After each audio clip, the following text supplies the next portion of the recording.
New York's creative pulse reached new heights as Renell Medrano unleashed the second volume of Ice magazine, transforming Fashion Week into an unforgettable night of celebration, artistry, and intrigue.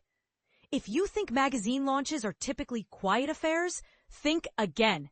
This was a night that merged star power and street culture in a way that people are sure to debate for weeks. But here's the part most people overlook. Beneath the glamour lies a story about redefining the everyday woman as both muse and master. FiDi's WSA space was the stage for Medrano's latest vision. Renowned for capturing beauty in authentic moments, Medrano drew in a dazzling crowd of innovators, tastemakers, and icy icons, the kind of people who set trends rather than follow them. The buzz began even before the party started, as lines snaked around the block, signaling that something extraordinary was happening. Music set the mood, with the DJ collective Las Flaquitas electrifying the atmosphere.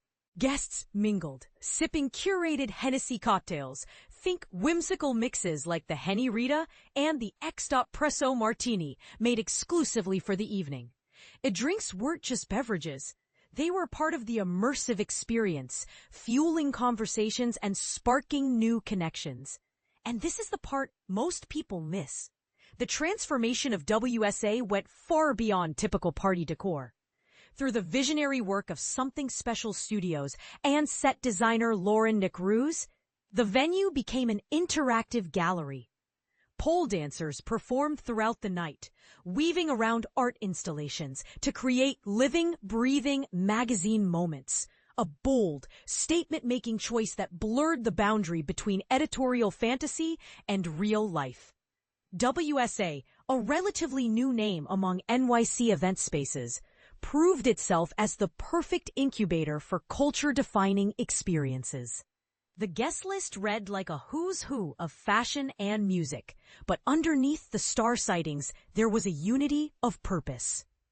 Kendall Jenner, JT, AP Ferg, Paloma Elsesser, Iris Law, Kendra Bailey, Justine Skye, Mona Tugard, Bakar, Quill Lemons, Gabriel Moses, and an array of other creative leaders were seen not as distant celebrities, but as active participants in Medrano's artistic landscape.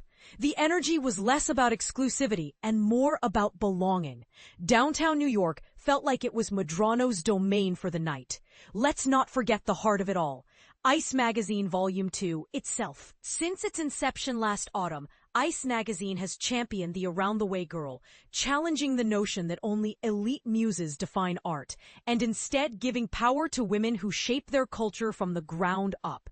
Medrano's approach, very much influenced by her treasure trove of classic players magazines, embraces sensuality's soft glow, never shying away from the tension that makes it so captivating. Whereas the first issue set the tone, this second volume feels like a conversation, an open invitation for fresh perspectives.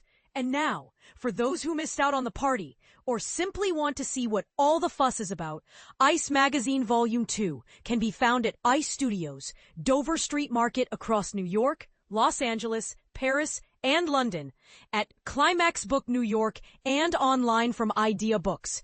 But here's where things get controversial. Does Medrano's vision truly revolutionize the representation of everyday women, or does it simply remix the established narrative?